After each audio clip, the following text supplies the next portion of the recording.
변화와 혁신의 리더십, 혁신 제7주차 강의를 시작하겠습니다.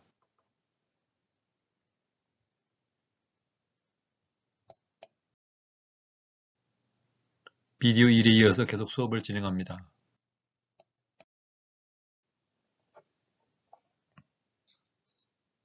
다음은 혁신의 실패 원인은 50% 이상이 조직 내부에 있다는 사례입니다.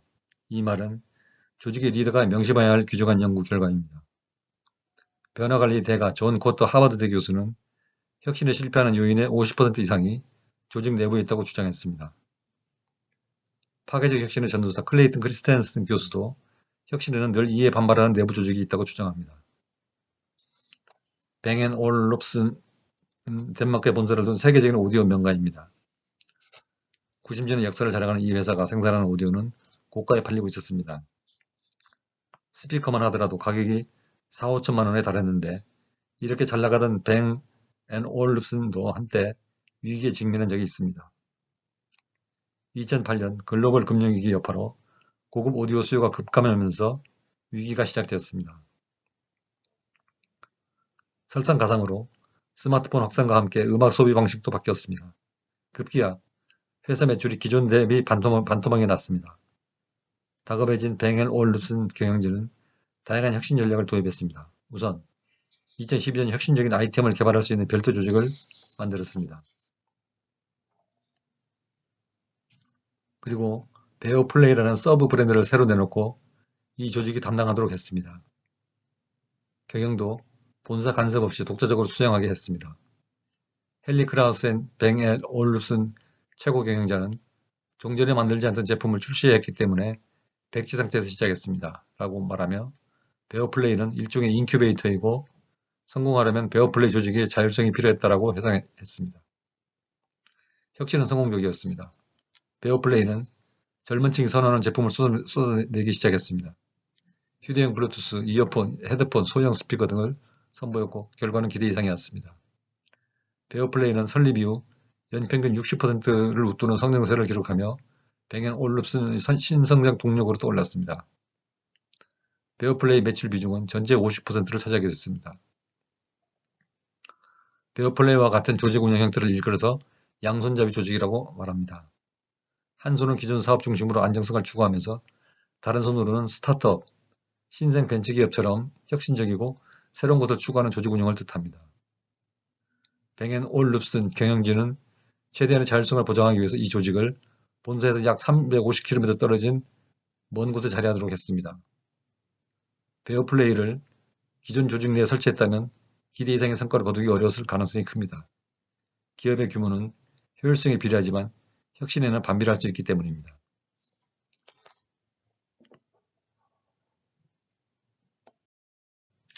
다음은 혁신과 실패의 활용에 대해서 말씀드리겠습니다. 실패 없는 혁신 없다. 혁신과 실패는 쌍둥이라는 말이죠. 실패 없는 성공은 불가능합니다. 기업 혁신의 역사는 실패에 대한 도전의 역사이며 실패의 경험이 자산으로 기업 내 공유되고 확산될 때에만 성공의 경험을 만끽할 수 있습니다. 기술적 진보를 위해서 필연적으로 무수히 많은 실패를 경험하고 이를 교훈으로 삼으면 성공적인 연구 결과물을 창출할 수 있습니다. 다양한 실패에 대한 원인을 체계적으로 분석해서 공유한다면 후속 연구자들의 수많은 시행착오를 줄일 수 있습니다. 2017년 융합연구정책센터에 의하면 미국, EU, 일본, 중국 등 주요국들은 21세기 초부터 과거 연구 실패 사례를 공공재로 인식하고 이를 공개하면서 활용을 장려해왔습니다.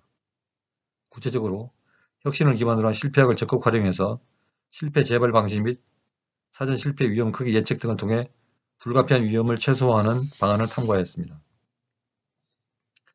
그러나 최근 우리나라 역시 일부 국가연구개발에서 성실 실패를 용인하는 제도를 도입해서 확산하고 있으나 불이익 면제, 제도적 기회 제공 등으로 한정해서 체계적으로 실패 사례를 연구하거나 새로운 혁신으로 이어지는 경우는 드문 편입니다.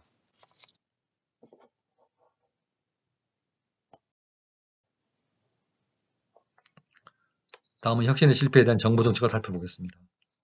미국의 경우에 2007년 부시 대통령이 서명한 미국 경쟁력 강화법에서 과학기술의 높은 실패 위험을 수반하는 혁신연구의 장려가 국가의 책임이라고 선언하였습니다.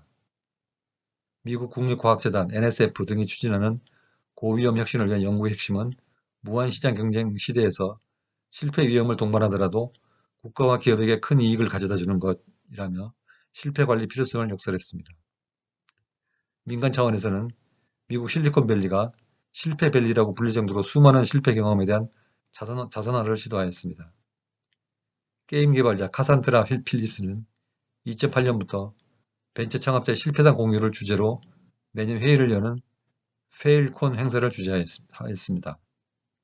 이후 미국을 비롯한 선진국에서는 실패에 대한 공유가 일상화되고 있고, 심지어 실리콘밸리 스타트업 사이에서는 실패가 명예훈장으로 인식되는 등 실패에 대한 인식의 대전환이 이루어지게 되었습니다.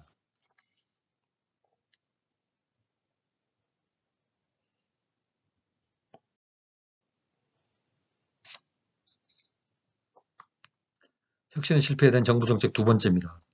일본의 경우에는 국가 차원에서 실패 지식 관리 및 활용을 위해 문부과학성 실패 지식 활용 연구회를 설립하고 DB 구축 등 다양한 정책을 추진하고 있습니다. 일본 문부과학성은 실패의 데이터베이스와 실패 학문의 체계화, 실패에 대한 인식 전환 등을 통해서 2005년 실패 지식 활용 연구회를 발족하였습니다. 일본 과학기술진흥기구는 2001년부터 2005년까지 실패 지식 데이터베이스 구축을 위해서 10억 엔을 지원해서 2005년 3월부터 실패 지식 데이터베이스를 누리집에 올려서 무료로 사례를 공개 중입니다.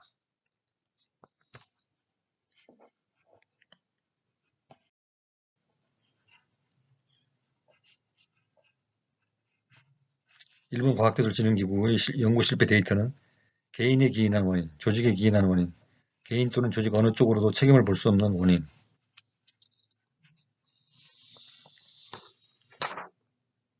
누구에게도 책임이 없는 원인 등 크게 네 가지로 분류해서 실패 사례를 공유하고 있습니다.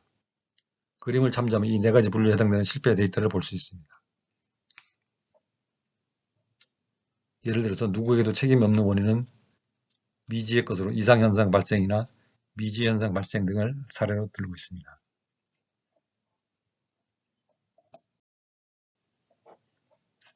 구체적으로 이런 네 가지 분류법에 따른 내용을 살펴보겠습니다. 개인의 기인한 원인, 이것은 조사 검토 부족, 오판, 잘못된 판단, 순서 미준수, 부주의, 무지 이러한 것들이 주로 원인이 되겠습니다. 조직에 기인한 원인은 기획 불량, 가치관 불량, 조직 운영 등의 불량이 그 원인이 되겠습니다. 개인 조직 어느 쪽으로 책임으로도 볼 수 없는 원인은 환경 변화의 대응 불량, 사용 환경 변화, 경제 환경 변화 등이 그 원인이 되겠습니다. 누구에게도 책임이 없는 원인, 이것은 미지의 요인으로 이상현상 등이 그 원인이 되겠습니다.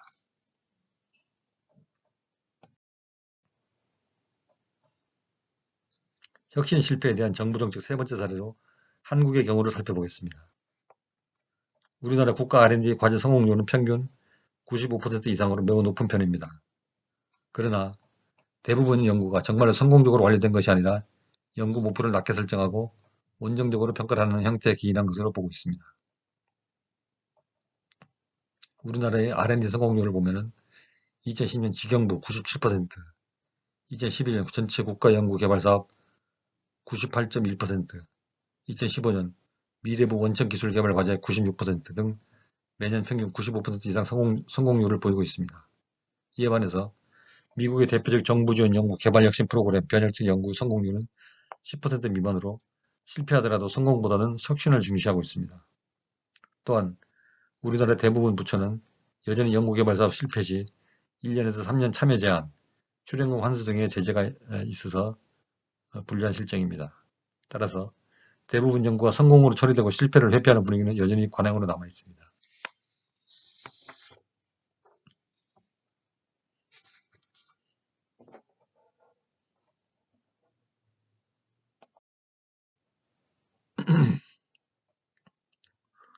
다음은 실패를 성공의 자산으로 활용하고 있는 사례를 살펴보겠습니다. 이탈리아의 알레시의 실패 박물관의 사례입니다. 이탈리아 알레시라는 회사의 CEO 알베르토 알레시는 모든 디자인에는 실패가 있으며 그 경계를 알기가 어렵다. 하지만 실패를 많이 하게 되면 희미했던 경계선이 조금 더 뚜렷하게 보인다 라고 했습니다. 나는 내 주위의 사람에게 1년에 1개 내지 2개 실패하는 것이 얼마나 중요한지를 늘 이야기합니다.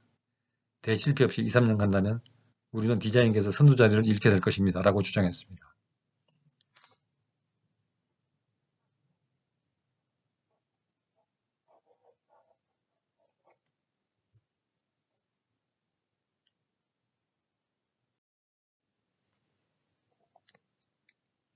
알레시사는 1921년 설립된 대표적인 주방 및 생활용품 봄베 시리즈로 불리는 새소리라는 주전자로 잘 알려져 있습니다. 이 회사는 이탈리아 최고의 디자인상 황금 콤파스, 세계적으로 유명한 레드닷, IF 어워드 등을 꾸준히 수상하고 있으며 새소리가 나는 주전자, 거미 모양의 과즙 자르는 기계 등 대표 상품을 바탕으로 해서 60여 개 국가에서 연간 2천억 원을 판매하는 기업으로 성장했습니다.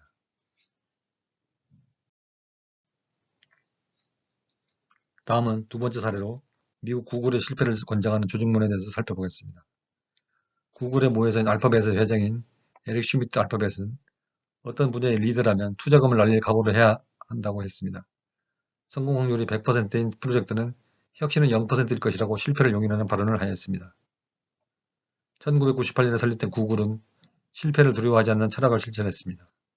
그러한 사례로 구글 경영자들은 세계적인 명문대 출신 인재들을 대상으로 풀 수 없는 과제를 제시해서 직원들은 자연스럽게 실패를 받아들이는 일종의 실패훈련 프로그램으로 상시 실패훈련을 하도록 만들었습니다.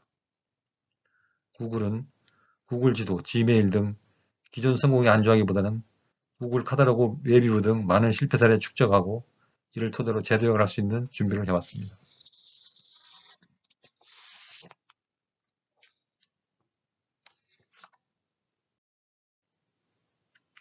여기 자료는 구글의 실패 사례에 대한 목록입니다. 구글 X, 구글 카탈로그, 웹 엑셀러레이터, 구글 비디오 플레이어, 구글 앤서스, 구글 웨이브, 위키 검색, 구글 음성 광고 등입니다. 각 목록에 대한 조금 더 상세한 설명은 화면 우측의 설명을 참조해 주시기 바랍니다.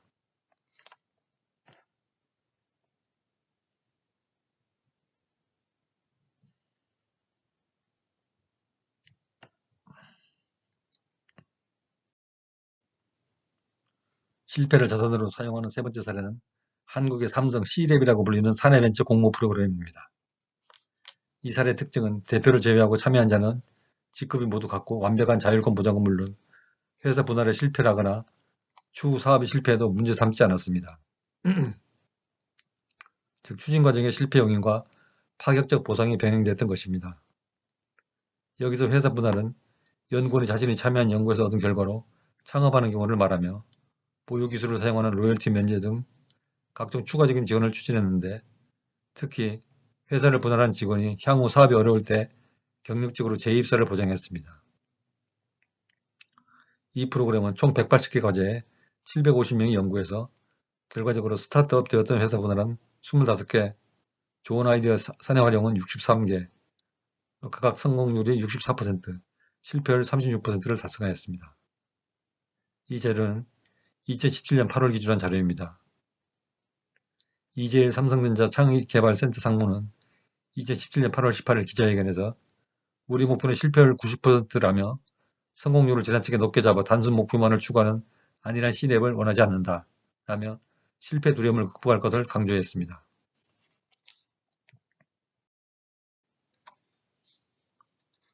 삼성전자 C랩의 창업 성공 사례를 보면 에임트, 쿨잼 컴퍼니, 망고슬래버와 같은 사업들이 있습니다.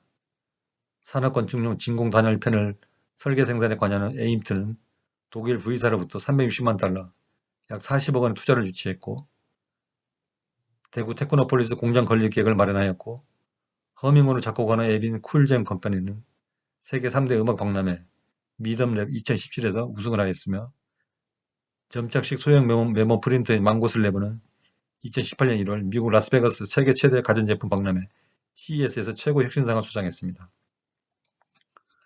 삼성전자 C랩의 대표 성과를 보면 C랩의 가장 대표적인 과제는 시각 보조 애플리케이션 릴루미노 1에서 6급 시각장애인이 기어 VR 작용으로 기존의 왜곡 또는 뿌옇던 사물을 또렷하게 볼 수 있게 한 것입니다. 이와 더불어 일부 시야가 결손된 암점과 시야가 줄어든 터널 시야, 시각장애인을 위한 이미지 재배치 등으로 시각을 보조하게 한 사업입니다. 다음은 미국 디트로이트 브로건 앤드 파트너스의 이달의 실수상과 독일 BMW 창의적 실패상에 대한 사례입니다. 이달의 실수상은 1984년에 설립된 광고 마케팅 기업인 브로건 앤드 파트너스는 여직원 중심의 독특한 운영 방식뿐 아니라 매달 수여하는 이달의 실수상으로 미 전역에서 큰 화제를 모았습니다. 이달의 실수상의 목적은 실수를 사내에 알려 널리 그런 실수를 다시는 되풀이하지 않도록 방지하는 데 있으며 후보에 오른 여러 실수 가운데서 투표를 거쳐서 최종 우승자를 선정하며 우승자에게는 $50의 상금을 수여했습니다. 한편 BMW는 직원들의 실패를 두려워하지 않는 도전 정신을 고취하기 위해서 매달 창의적 실패상을 시상하였습니다.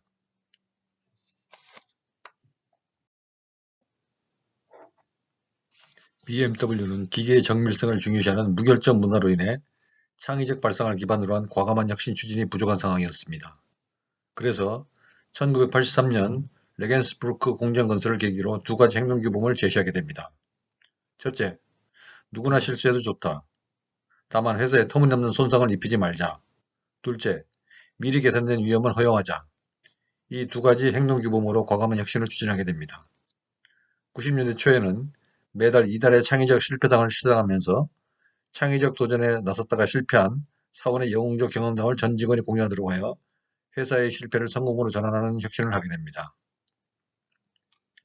그 밖에 고어텍스로 유명한 미국의 고어, 핀란드 게임회사 슈퍼셀 등의 실패 축하 파티, 혼다의 올해의 실패왕, 100만엔 지급 등을 통해 기업 차원의 실패 용인 문화 정책에 노력하고 있는 사례들이 있습니다.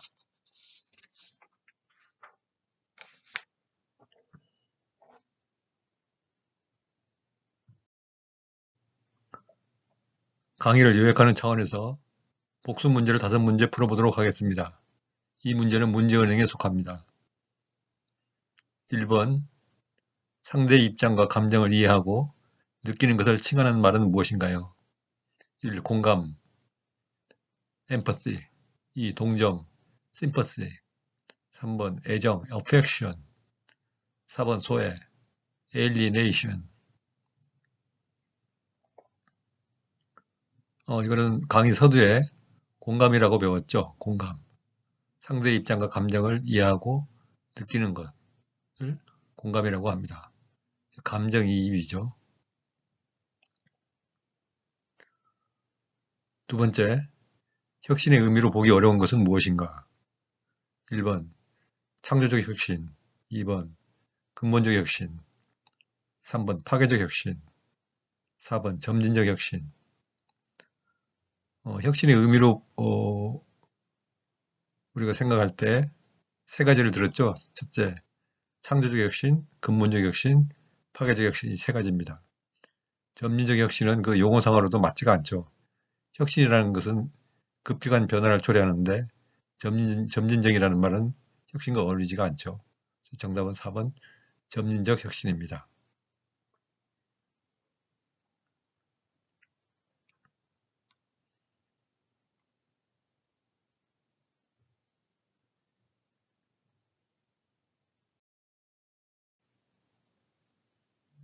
자, 다음 문제입니다. 3번 창조적 혁신을 주창한 경제학자는 누구인가요? 1번 조셉 슈페터, 2번 에버렛 로저스, 3번 홀과 록, 4번 아젠. 강의 서두에서 보았듯이 창조적 혁신을 주창한 경제학자는 조셉 슈페터입니다. 이 사람은 독일인인데 독일인으로서 재정 분야에 이제 정통한 경제학자인데 아마 독일에서 재무부 장관을 하고 나중에 2차 대전 끝난 후에 하버드 대학교에서 경제학 교수를 한 걸로 알고 있습니다. 창조적 혁신은 Disruptive Innovation이라고 그래가지고 조셉 슈피터가 주장을 했죠.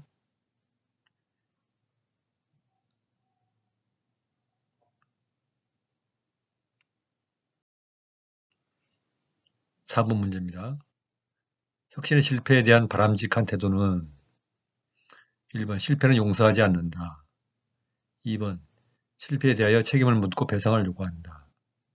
3번 실패를 용인하고 성공의 자산으로 만든다. 4번 실패한 부서는 폐지한다. 자, 비교적 쉬운 문제죠. 이렇게 배웠죠. 실패를 용인하고 성공의 자산으로 만들기 위해서 각 기업이나 정부에서는 여러 가지 정책들을 시행하고 있고 기업도 여러 가지 그 인센티브를 주어서 동기부여를 하고 있습니다. 즉 실패를 받아들이고 이거를 기초로 해서 성공의 자산으로 만드는 것이죠. 그래서 혁신의 실패에 대한 바람직한 태도는 3번 실패를 용인하고 성공의 자산으로 만든다.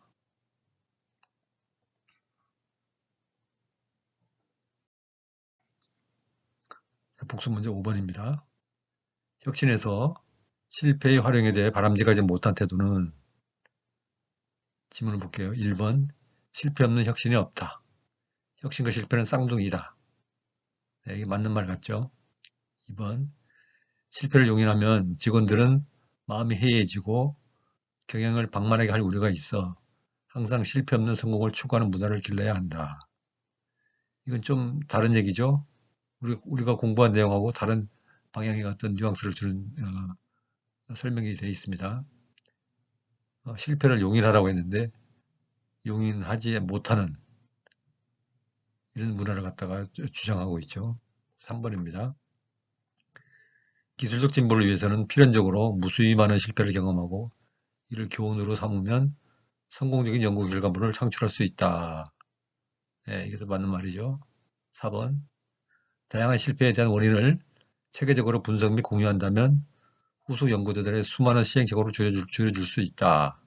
이것도 맞는 말이죠. 그래서 바람직하지 못한 태도를 고른다면 2번 실패를 용인하면 직원들은 마음이 해이해지고 경영을 방만하게 할 우려가 있어 항상 실패 없는 성공을 추구하는 문화를 길러야 한다.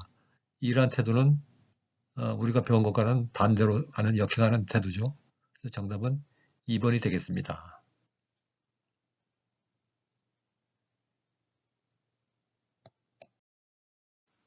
제7차 시강의를 요약하겠습니다.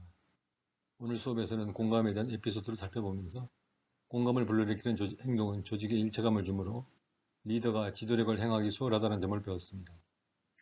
혁신에는 여러 정의가 있고 그중 창조적 혁신, 근본적 혁신, 파괴적 혁신으로 구분해서 의미를 살펴보았습니다. 그리고 혁신의 원천으로 집중력 노력을 비롯한 8가지 원천이 있음을 학습하였습니다. 다음으로 혁신의 실패 원인과 대처 방안에 대해서 살펴보았는데 뛰어난 기술에만 치우친 혁신, 사용자 행동 습관 등을 간과한 혁신, 수용 범위를 넘어선 가격 등 3가지가 실패 원인이라는 점을 살펴보고 이에 대한 대처 방안을 검토해봤습니다. 그리고 혁신의 실패에 대한 주요 국가들의 정부 정책을 살펴보았습니다. 뒤이어서 실패를 자산으로 활용하는 사례를 살펴보았습니다. 구글, 삼성, BMW 등의 기업 사례를 통해서 실패를 자산으로 활용하는 사례를 보았습니다. 다음 시간에는 혁신의 확산에 대해서 학습하겠습니다. 교재 106쪽에서 124쪽을 읽어보십시오. 오늘 강의를 마치겠습니다. 안녕히 계십시오.